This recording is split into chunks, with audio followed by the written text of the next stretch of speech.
কথা জানবো। এইটা হলো লিফটের হলো হল ক্লক সুইচ, ঠিক আছে? এই হল ক্লক সুইচটা টিপলাম,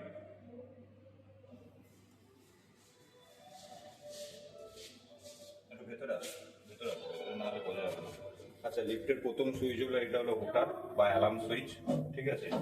এটা হলো ফ্যান সুইচ, এটা হলো স্টপ সুইচ। স্টপ সুইচের ব্যবহার হলো লিফটের কোনো দুর্ঘটনা চলাকালীন লিফট রানিং এ রাখছে, তখন আমরা এই স্টপ সুইচ টিপলে লিফট অটোমেটিক স্টপ হবে, ঠিক আছে?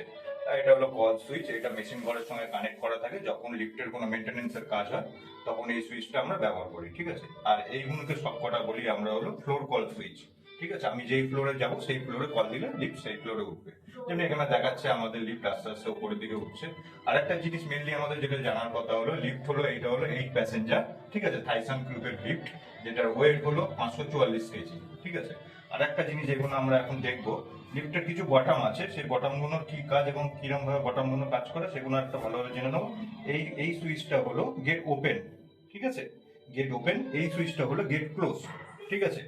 এটা হলো আপ সুইচ, এটা হলো ডাউন সুইচ, এটা হলো এনএ সুইচ, আর এটা হলো অটোমেটিক সুইচের চাবি, ঠিক আছে? এটা দিয়ে অ্যাটেন্ড আর এটা দিয়ে অটো অ্যাটেন্ড করা যায়, ঠিক আছে? আচ্ছা, এই এনএ সুইচের কাজটা হলো নন স্টপ সুইচ, ঠিক আছে?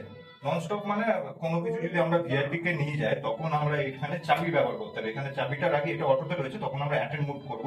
অ্যাটেন্ড মুভ করে যেই ফ্লোরে কল দেবো লিফট সেই ফ্লোরে গিয়ে দাঁড়াবে, ঠিক আছে? তারপর প্রথমে আমরা চাবিটা ঢুকালাম, অ্যাটেন্ড করলাম। গেট ক্লোজ সুইচটা আমরা চিপে ধরে রাখবো। গেট যে ক্লোজ, এই যে গেট ক্লোজ সুইচ, এটা গেট ক্লোজ সুইচটা আমরা চেপে ধরে রাখবো। লিফট যখন রানিং হবে তখনই আমরা লিফটটাকে ছাড়বো। লিফট যেই ফ্লোরে আমি কল দেবো, ধরুন আমি সেকেন্ড ফ্লোরে কল দিয়েছি, তাহলে লিফট তখন সেকেন্ড ফ্লোরে গিয়ে উঠবে, ঠিক আছে? এটাই হলো এই সুইচের কাজ, ঠিক আছে? আপাতত এইটুখানি জানালাম। আপনারা সবাই ভালো থাকুন।